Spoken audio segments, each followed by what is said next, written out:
The weight of dawn. The alarm clock buzzed at 5:30 a.m., just as it had every morning for the past 3 months. Marcus lay in bed, staring at the ceiling of his small apartment, watching the first pale rays of sunlight creep through the blinds. The familiar weight of inertia pressed down on his chest like a heavy blanket.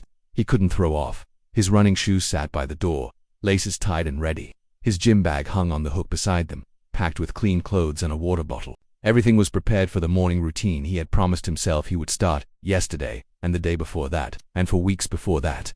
Marcus rolled over and reached for his phone, thumb hovering over the snooze button. The blue light illuminated his face in the dim room, and he could see his reflection in the black screen when it dimmed. Tired eyes, stubbled from 3 days of putting off shaving, hair that needed cutting.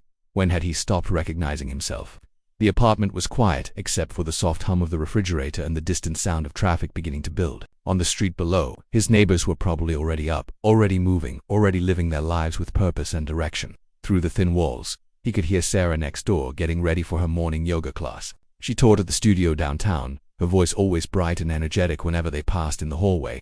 Marcus sat up slowly, feet touching the cold hardwood floor. The weight in his chest shifted but didn't lift. 3 months ago he had lost his job at the marketing firm, not because he was bad at it, but because he had simply stopped trying. Deadlines became suggestions. Meetings became optional.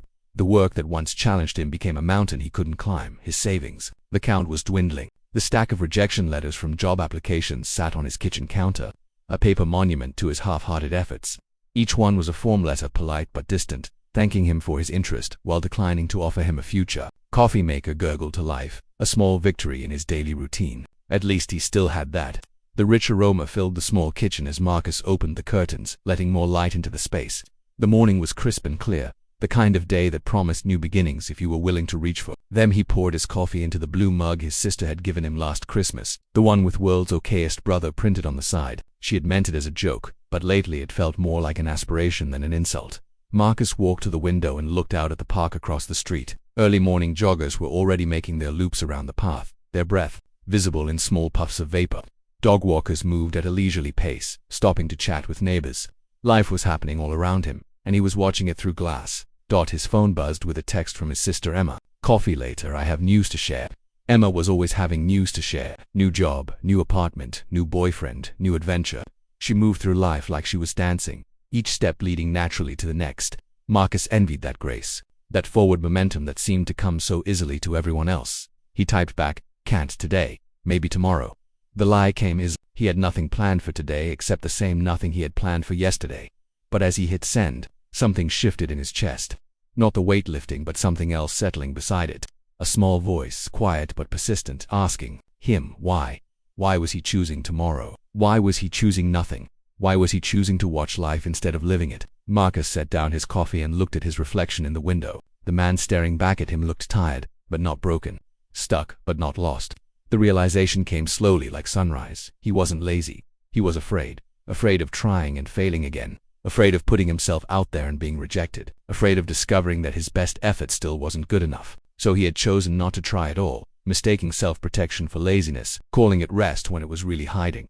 The weight in his chest shifted again, and this time it felt different. Not lighter, but more honest. Fear he could work with. Fear had a shape, a reason, a solution.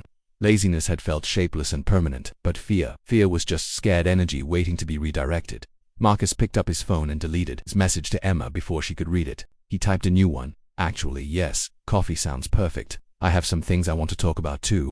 Then he walked to the door where his running shoes waited. He sat on the small bench and began to untie the laces, not to put the shoes away, but to put them on. His hands moved slowly, deliberately, as if he was performing a ritual. The first step outside was cold and sharp, filling his lungs with air that tasted like possibility. His legs felt heavy after months of disuse, but they carried him forward. One step, then another, then another. He wasn't running toward anything in particular, just away from the person he had been yesterday. The park path was familiar from his window, but different from ground level. The trees seemed taller, the sky wider. Other joggers nodded as they passed, a small community of people who had chosen movement over stillness, effort over ease. By the time Marcus made it halfway around the park, his legs were shaking and his lungs were burning, but the weight in his chest had transformed into something else entirely. Not gone, but changed into fuel. He slowed to a walk, then stopped completely. Hands on his knees, breathing hard, a woman jogged past, then circled back. It was Sarah from next door, her face bright with exertion and morning air.